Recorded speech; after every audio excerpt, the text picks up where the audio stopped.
First card 6 of ಸ್ವಾರ್ಡ್ಸ್ ಬಂದಿದೆ. May be ತುಂಬ craze ಇರ್ಬೋದು ನಿಮಗೆ ಗೇಮ್ಸ್ ಬಗ್ಗೆ, ಆಟಗಳ ಬಗ್ಗೆ. ಬೈಯಿಂಗ್ ಪ್ಲೇ ಸ್ಟೇಷನ್ಸ್ ಅಂತ ತೋರಿಸ್ತಾ ಇದೆ ಕಾರ್ಡಲ್ಲಿ. ಸಮಥಿಂಗ್ ಟ್ರಾವೆಲಿಂಗ್ ಅಂತ ಹೇಳುತ್ತೆ, ಟ್ರಾವೆಲ್ ಮಾಡಿ ಎಲ್ಗಾದ್ರೂ ಹೋಗಬೇಕು ಅನ್ನೋ ಪ್ಲ್ಯಾನ್ ಇರುತ್ತೆ ನಿಮಗೆ. ಬಟ್ ಸ್ವಲ್ಪ ಕ್ಯಾನ್ಸಲೇಷನ್ಸ್ನ ನಾನು ಜಾಸ್ತಿ ಹೇಳ್ತೀನಿ. ಥಿಂಕಿಂಗ್ ಆಫ್ ಪಾಸಿಬಿಲಿಟೀಸ್ ಅಂತ ಹೇಳುತ್ತೆ. ರೀಲೊಕೇಟ್ ಆಗಲ್ಲ, ನೀವು ಥಿಂಕ್ ಮಾಡ್ತೀರಾ ನಾನು ರೀಲೊಕೇಟ್ ಆಗಲ್ಲ, ಶಿಫ್ಟ್ ಆಗಲ್ಲ, ಮನೆ ಚೇಂಜ್ ಮಾಡಲ್ಲ, ಮೂವ್ ಆಗಲ್ಲ, ಬೇಡವಾ, ಮೇ ಬಿ ಫಾರಿನ್ ಲ್ಯಾಂಡ್ ಅಥವಾ ಬೇರೆ ಸ್ಟೇಟ್ಗೆ, ಊರಿಂದ ಊರಿಗೆ ಅಂತ ಹೇಳ್ತಾ ಸ್ವಲ್ಪ ಟೈಮ್ ತಗೊಳುತ್ತೆ. ಮನೆಯವರಿಂದ ನಿಮ್ಮನ್ನು ದೂರ ಮಾಡುತ್ತೆ, ಫ್ಯಾಮಿಲಿಯಿಂದ ಅಂತ ಹೇಳುತ್ತೆ. ಸೊ ಮೇಜರ್ ಇಂಡಿಕೇಶನ್ ಏನಂದ್ರೆ ನೀವು ಯಾವ ಪ್ಲೇಸಲ್ಲಿ ಇದ್ದೀರಾ, ತುಂಬ ಜನ ಆ ಪ್ಲೇಸಲ್ಲಿ ಇರಲ್ಲ. ಸೊ ಲವ್ ಲೈಫ್ ರೀಡಿಂಗ್ ಇದೆ, ಬಟ್ 6 ಆಫ್ ಸ್ವಾರ್ಡ್ಸ್ ಇರೋದ್ರಿಂದ ಪ್ಲೇಸ್ ಚೇಂಜ್ ಆಗುತ್ತೆ ಅಂತ ಹೇಳ್ಬೋದು.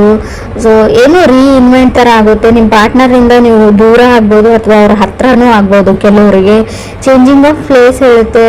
6 ಆಫ್ ಸ್ವಾರ್ಡ್ಸ್ ಅಂದ್ರೆ ಏನು, ಒಂದು ನಿಮಗೆ ಪಾರ್ಟ್ನರ್ ಮೇಲೆ ಒಂಥರ ಕಿರಿಕಿರಿ ಮಾಡ್ತಾರೆ, ಪದೇ ಪದೇ ಕಾಲ್ ಮಾಡಿ, ಪದೇ ಪದೇ ಮೆಸೇಜ್ ಮಾಡಿ, ಅದರ್ ಪರ್ಸನ್ ಅಂತ ಅನ್ನಿಸ್ಬೋದು. ಅಥವಾ ಅದರ್ ಪರ್ಸನ್ಗೆ ನೀವು ಆ ಥರ ಮಾಡ್ತೀರಾ ಅಂತ ಕೂಡ ಅನ್ಸ್ಬೋದು 6 ಆಫ್ ಸ್ವಾರ್ಡ್ಸ್ ಇರೋದ್ರಿಂದ. ಸೆಕೆಂಡ್ ಕಾರ್ಡ್ ನನಗೆ 5 ಆಫ್ ಪೆಂಟಿಕಲ್ಸ್ ಬಂದಿದೆ. ಮೇ ಬಿ ತುಂಬ ಇನ್ವೆಸ್ಟ್ ಮಾಡಿದ್ದೀರಾ ಟೈಮ್ ಆ್ಯಂಡ್ ಮನಿ ರಿಲೇಷನ್ಶಿಪ್ಗೆ ಅಂತ ಅನ್ಸುತ್ತೆ ಕೆಲವರು. ಬಟ್ ನೀವು ಅನ್ಕೊಂಡಂಗೆ ಏನೂ ಆಗ್ತಾ ಇಲ್ಲ ಅಂತ ಕೂಡ ಅನ್ನಿಸ್ತಾ ಇದೆ. ಹಣ ಹೋಯ್ತು, ಟೈಮ್ ಹೋಯ್ತು, ತುಂಬ ಡೇಟ್ ಮಾಡಿದ್ದೀರಾ ಆ ಪರ್ಸನ್ನ, ಬಟ್ ಅಂಡರ್ಸ್ಟ್ಯಾಂಡಿಂಗ್ ಏನೂ ಬೆಳೆದೇ ಇಲ್ಲ. ಅವ್ರು ನನ್ನನ್ನು ಅರ್ಥನೇ ಮಾಡ್ಕೊಂಡಿಲ್ಲ. ಏನು ಹೀಗೆ ಆದರೆ ಹೇಗೆ, ಮುಂದೆ ಫ್ಯೂಚರು, ಭವಿಷ್ಯ ಹೇಗೆ ಅಂತ ಥಾಟ್ಸ್ ಸ್ಟಾರ್ಟ್ ಆಗುತ್ತೆ ನಿಮಗೂ ಅಥವಾ ಅದರ್ ಪರ್ಸನ್ ಅಂದರೆ ನೀವು ಕನೆಕ್ಟ್ ಆಗಿರೋ ವ್ಯಕ್ತಿ. ಮೇ ಬಿ ನೀವು ಮದುವೆನೇ ಆಗಿರ್ಬೋದು ಅಥವಾ ರಿಲೇಷನ್ಶಿಪ್ಪಲ್ಲಿ ಇರ್ಬೋದು, ಕಮಿಟ್ ಆಗಿರ್ಬೋದು. ಥರ್ಡ್ ಕಾರ್ಡ್ ಕಿಂಗ್ ಆಫ್ ಸ್ವಾರ್ಡ್ಸ್ ಬಂದಿದೆ. ಕೆಲವರು ಕಿಂಗ್ ಆಫ್ ಸ್ವಾರ್ಡ್ಸ್ ಅಂದರೆ ಯಾವುದೋ ಒಬ್ಬ ವ್ಯಕ್ತಿನ ನಿಮ್ಮ ಲೈಫಿಂದ ಕಟ್ ಆಫ್ ಮಾಡ್ತೀರಾ ನೀವು. ಚೇಂಜ್ ಅಂತ ಹೇಳ್ತೀನಿ. ತುಂಬ ಕಾನ್ಫಿಡೆನ್ಸ್ ಇರುತ್ತೆ. ಮೇ ಬಿ ಕೆಲವ್ರಿಗೆ ಈ ಥರ ಹೇಳ್ತೀನಿ ಅಂತ ತಪ್ಪು ತಿಳ್ಕೊಬೇಡಿ. 5 ಇಯರ್ಸಿಂದ ಮದುವೆ ಆಗಿರೋರು ಕೂಡ ಸಪ್ರೇಟ್ ಆಗುವಂಥ ಚಾನ್ಸಸ್ ಇದೆ. ಮದುವೆ ಆಗಿ 5 ಇಯರ್ಸ್ ಆದರೂ ಸಪ್ರೇಟ್ ಆಗ್ತೀರಾ, ಡಿವೋರ್ಸ್ಗೆ ಅಪ್ಲೈ ಮಾಡ್ತೀರಾ ಕೆಲವರು. ಪೇಷನ್ಸ್ ಇಸ್ ಎ ಕೈ. ಸ್ಪೀಚ್ ಬಗ್ಗೆ ಹೇಳ್ತೀನಿ ನಾವು. ನೀವು ಹೇಗೆ ಮಾತಾಡ್ತೀರಾ ಅದ್ರ ಬಗ್ಗೆ ಹುಷಾರಾಗಿರಿ. ಅಲ್ಲ ಏನಾದರೂ ಆಗಲಿ ನಾನು ದೂರ ಆಗೋಕ್ಕೂ ರೆಡಿ ಇದ್ದೀನಿ ಅನ್ನೋ ಹಾಗಿದ್ರೆ ಮಾತ್ರ ಜಗಳ ಮಾಡ್ಕೊಳ್ಳಿ. ಸಣ್ಣ ಪುಟ್ಟ ಜಗಳ ನಿಮ್ಮನ್ನು ಬೇರೆ ಮಾಡುತ್ತೆ. ಆದಷ್ಟು ಮಾತಾಡದೆ ಇದ್ಬಿಡಿ ಅಂತ ನಾನು ಹೇಳ್ತೀನಿ.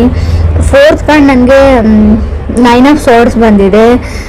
ಆಂಗ್ಸೈಟಿ, ತುಂಬ ಆತಂಕ, ಸ್ಟ್ರೆಸ್ಸು, ಡಿಪ್ರೆಷನ್ಗೆ ಹೋಗ್ಬೋದು ನೀವು 9 ಆಫ್ ಸ್ವಾರ್ಡ್ಸ್ ಅಂದರೆ. ಆಲ್ಮೋಸ್ಟ್ ಕೆಲವ್ರದ್ದು ಸಪ್ರೇಷನ್ ಲೆವೆಲಿಗೆ ಬಂದು 9 ಆಫ್ ಸ್ವಾರ್ಡ್ಸ್ ಕೆಲವ್ರದ್ದು ಭಯ ಆಗೋಕ್ಕೆ ಶುರುವಾಗ್ಬಿಡುತ್ತೆ. ನಾನು ಯಾಕೆ ಇಷ್ಟು ಚಿಕ್ಕ ವಿಷಯಕ್ಕೆ ಜಗಳ ತಗೊಂಡೆ, ನಾನು ದೂರ ಆಗ್ತಾ ಇದ್ದೀನಿ ಅಂತ. ಸೊ ನಾನು ಮುಂಚೆನೇ ಇಂಡಿಕೇಶನ್ ಕೊಡ್ತಾ ಇದ್ದೀನಿ, ಸುಮ್ಮನಿದ್ದು ಬಿಡಿ. ಫಿಫ್ತ್ ಕಾರ್ಡ್ ನನಗೆ 7 ಆಫ್ ಕಪ್ಸ್ ಬಂದಿದೆ. ಸೊ ನಿಮಗೆ ಯಾರೋ ಮೋಸ ಮಾಡ್ತಾ ಇದ್ದಾರೆ. 7 ಆಫ್ ಕಪ್ಸ್ ಮೀನ್ಸ್ ನೀವು ಕನೆಕ್ಟ್ ಆಗಿರೋ ವ್ಯಕ್ತಿ ಚೀಟ್ ಮಾಡ್ತಾ ಇದ್ದಾರೆ ಅಂತ ಅರ್ಥ ಆಗುತ್ತೆ. ಮೋಸ ಮಾಡ್ತಾ ಇದ್ದಾರೆ ನಿಮಗೆ ಅಂತ ಕೂಡ ಕಾರ್ಡ್ ಹೇಳ್ತಾ ಇದೆ. ಅಬ್ಸರ್ವ್ ಮಾಡಿ, ಹುಷಾರಾಗಿರಿ.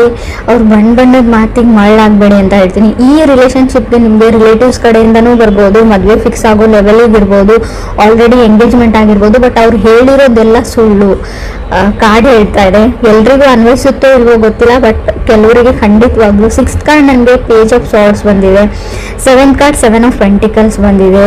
ನೀವು ತುಂಬ ಟ್ರೈ ಮಾಡಿದ್ದೀರಾ, ಯುವರ್ ಬೆಸ್ಟ್ ವೇಟ್ ಮಾಡಿದ್ದೀರಾ, ಎಲ್ಲ ಮಾಡಿದ್ದೀರಾ, ಬಟ್ ಕಂಟ್ರೋಲ್ ಮಾಡೋಕೆ ಆಗ್ತಾ ಇಲ್ಲ ನಿಮಗೆ. ಯಾರನ್ನು ಚೂಸ್ ಮಾಡಲಿ ಅಥವಾ ಯಾರನ್ನು ಬಿಡಲಿ ಅನ್ನೋ ಲೆವೆಲಿಗೆ. ಆ ರಿಲೇಷನ್ಶಿಪ್ಪಲ್ಲಿ ಇರೋಕ್ಕೂ ನೀವು ತುಂಬ ಟ್ರೈ ಮಾಡಿದ್ರಿ. ಮದುವೆ ಆಗಿ ತುಂಬ ವರ್ಷ ಆಯಿತು, ಇವಾಗ ಬಿಡೋಕ್ಕೂ ಆಗಲ್ಲ. ಗೌರವ, ಮಾನ, ಮರ್ಯಾದೆ ಪ್ರಶ್ನೆ ಎಲ್ಲ ಯೋಚನೆ ಮಾಡಿದ್ರಿ. ಬಟ್ ಕಡೆಗೆ ಬೇರೆ ದಾರಿ ಇಲ್ಲ ಅಂತ ಕೆಲವ್ರಿಗೆ ಅನಿಸಿರ್ಬೋದು. ಸಪ್ರೇಟು ಆಗ್ತಾ ಇದ್ದೀರಾ ಕೆಲವರು ಅಂತ ಹೇಳ್ತಾ ಇದೆ. 6 ಆಫ್ ಸ್ವಾರ್ಡ್ಸ್ ಏನು ಹೇಳುತ್ತೆ ಅಂದರೆ, ಆ ವ್ಯಕ್ತಿ ನಿಮ್ಗೆ ಚೀಟ್ ಮಾಡ್ತಾ ಇದ್ದಾರೆ ಅಂತ ಗೊತ್ತಿದೆ, ನಿಮಗೆ ಮೋಸ ಮಾಡ್ತಾ ಇದ್ದಾರೆ ಅಂತ ಗೊತ್ತಿತ್ತು. ಬಟ್ ಆದರೂ ಇಷ್ಟು ವರ್ಷಗಳ ಕಾಲ ಇದ್ರಿ, ಬಟ್ ಇನ್ನು ಮುಂದೆ ಆಗ್ತಾ ಇಲ್ಲ. ಸೊ ನೀವೆಷ್ಟು ಪ್ರಯತ್ನ ಪಡಬೇಕು ಅಷ್ಟು ಪಟ್ಟಿದ್ದಾಗಿದೆ. ಸೊ ಅದ್ರ ಬಗ್ಗೆ ಗಿಲ್ಟಿ ಫೀಲ್ ಮಾಡ್ಕೊಳ್ಬೇಡಿ ಅಂತಲೇ ನಾನು ಹೇಳ್ತೀನಿ. ಸೊ ಲೆಟ್ ಗೋ ಮಾಡಿ, ಮೂವ್ ಆನ್ ಆಗಿ, ನಿಮ್ಮ ಲೈಫಿಗೆ ಏನು ಬೇಕೋ ಅದನ್ನು ನೀವು ಮಾಡ್ಕೊಳ್ಳಿ ಅಂತಲೇ ಕಾರ್ಡ್ ಹೇಳ್ತಾ ಇದೆ. ಸೊ 8th ಕಾರ್ಡ್ ನನಗೆ 4 ಆಫ್ ಕಪ್ಸ್ ಬಂದಿದೆ. 4 ಆಫ್ ಕಪ್ಸ್ ಅಂದರೆ ನಿಮಗೆ ಮಲ್ಟಿಪಲ್ ಆಪ್ಷನ್ಸ್ ಬರುತ್ತೆ ಖಂಡಿತವಾಗ್ಲೂ. ಸೊ ಕೇರ್ಫುಲ್ಲಾಗಿ ಅದರಲ್ಲಿ ನೀವು ಚೂಸ್ ಮಾಡ್ಕೊಳ್ಬೇಕಾಗುತ್ತೆ. ಇದು ನಿಮ್ಮ ಲೈಫ್ ಪ್ರಶ್ನೆ. ಸೊ ಮದುವೆಗೆ ರೆಡಿ ಮಾಡ್ಕೊಳ್ತಾ ಇದ್ದೀರಾ ಅಂತಲೂ ಗೊತ್ತು, ಸೆಟ್ಲ್ ಆಗಬೇಕು ಅಂತ ಡಿಸೈಡ್ ಮಾಡಿದ್ದೀರ ಕೆಲವರು. ಯಾಕಂದರೆ ನನ್ನ ಅಕ್ಕಪಕ್ಕ ನನಗಿಂತಲೂ ಚಿಕ್ಕವರಿಗೆಲ್ಲ ಮದುವೆ ಆಗ್ತಾ ಇದೆ ಅಂತ ಫ್ರೆಶರ್ ಥರ ನಿಮಗೆ ಫೀಲ್ ಇರ್ಬೋದು. ಸೊ ಅದಕ್ಕೋಸ್ಕರ ನೀವು ಈ ಡಿಸಿಷನ್ನು ತಗೊಂಡಿರ್ಬೋದು. ಬಟ್ ಮನೆಯವ್ರನ್ನೇ ನಂಬಿ ಹೋಗ್ತೀನಿ ಅನ್ನೋದು ಕೂಡ ತಪ್ಪು, ಅಥವಾ ನೀವು ನನ್ನ ನಂಬಿಕೆ ಮೇಲೆ ಹೋಗ್ತೀನಿ ಅನ್ನೋದು ಕೂಡ ತಪ್ಪು. ಇಬ್ರಿಗಂತೂ ಡಿಸ್ಕಸ್ ಮಾಡಿಬಿಟ್ಟು ಸ್ವಲ್ಪ ಯಾರಿಗಾದ್ರು ಗೊತ್ತಿರೋರಿಗೆ ಅವ್ರ ಬಗ್ಗೆ ಇನ್ನೊಂದು ಕಡೆ ಸರ್ತಿ ಎಂಕ್ವೈರಿ ವಿಚಾರಣೆ ಮಾಡಿ ವಿಚಾರಿಸಿ ಈ ಮುಂದಕ್ಕೆ ಹೆಜ್ಜೆ ಇಡೋ ಸರಿ ಅಂತ ಹೇಳ್ತೀನಿ. ಕೆಲವರು ಮೋಸ ಹೋಗೋ ಚಾನ್ಸಸ್ ತುಂಬ ಕಾಣಿಸ್ತಾ ಇದೆ ಅಂತ ನಾನು ಒತ್ತಿ ಹೇಳ್ತಾ ಇದ್ದೀನಿ. ಇದನ್ನ ಮದುವೆ ಅಂತ ಮಾತುಕತೆ ಬೇರೆ. ಇನ್ನು ಕೆಲವ್ರಿಗೆ ನಾನು 9th ಕಾರ್ಡ್ ನನಗೆ ಏಸ್ ಆಫ್ ಕಪ್ಸ್ ಬಂದಿದೆ. ಯಾರನ್ನ ನಿಮ್ಮ ಲೈಫಲ್ಲಿ ಅಲೋವ್ ಮಾಡ್ಕೊಳ್ತೀರಾ ಅನ್ನೋದು ಕೂಡ ನಿಮ್ಮ ಮೇಲೆ ಬಿಟ್ಟಿರೋ ವಿಚಾರ ಅಂತ ನಾನು ಹೇಳ್ತೀನಿ. ಆಪ್ಷನ್ಸ್ ತುಂಬ ಇದೆ, ತುಂಬ ಕಾಂಪ್ಲಿಕೇಟೆಡ್ ಲವ್ ಅಂತ ಅನಿಸುತ್ತೆ.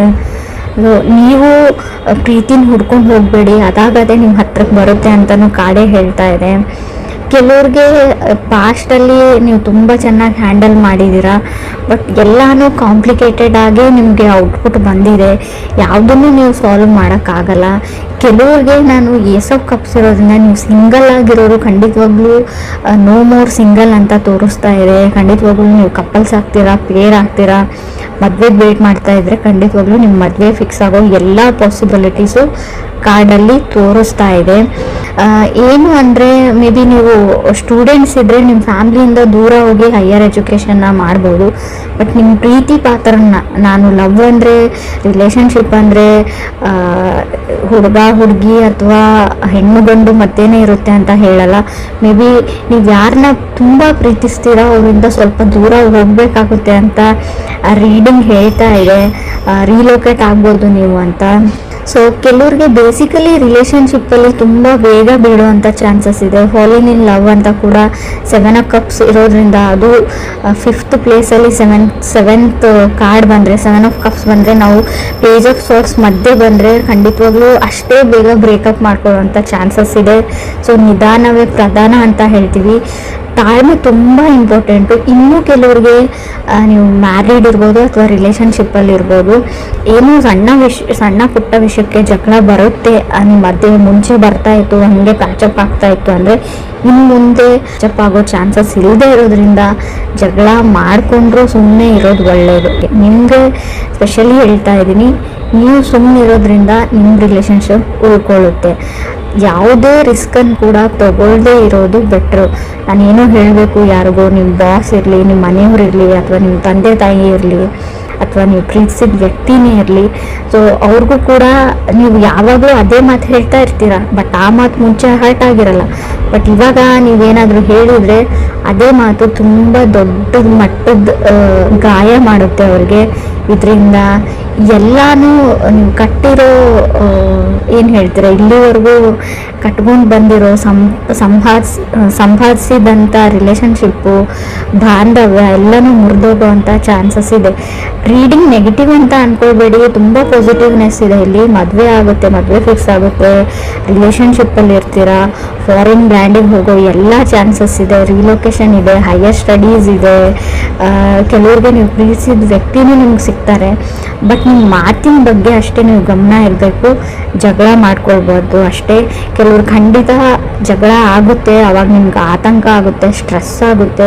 ಬಟ್ ಅದು ಕಾನ್ಸಿಕ್ವೆನ್ಸಸ್ ಅಂತ ಹೇಳ್ತೀವಿ. ಮಾಡ್ಕೊಂಡಿರೋ ತಪ್ಪಿಗೆ ಅದನ್ನೆಲ್ಲ ನಾವು ಅನುಭವಿಸ್ಬೇಕು. ಏನೇ ಬರಲಿ ಅದನ್ನು ಹೆದರಿಸ್ತೀನಿ ಅನ್ನೋ ಕಾನ್ಫಿಡೆನ್ಸ್ ಇರಲಿ. ಎಲ್ಲೂ ಕುಸ್ತೋಗ್ಬೇಡಿ ಅಂತ ನಾನು ಹೇಳ್ತೀನಿ. ಆಗೋಗಿದೆ.